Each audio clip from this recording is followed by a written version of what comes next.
tu Sunday Kamai yang 16 sen.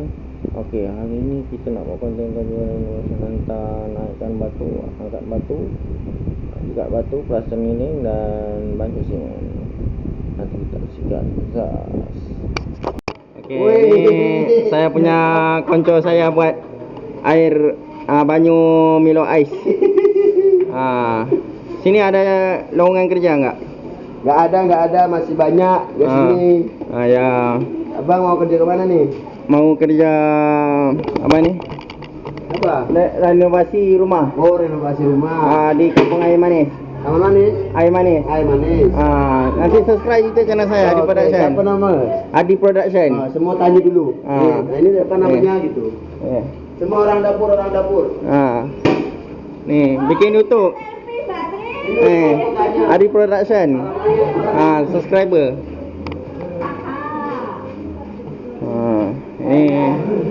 Bikin buat lauk.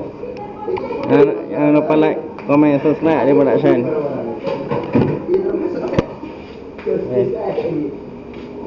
Saya sambung Tuh rebus sayang pakai tuh. Memang anak acara untuk subscribe. Kak Ita kat belakang tu, bawa tangan dia.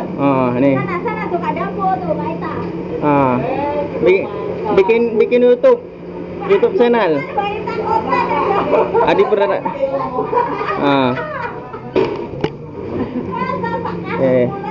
Itu masak-masak makanan Indonesia. Jangan lupa like, komen, subscribe Adi Production. Jul.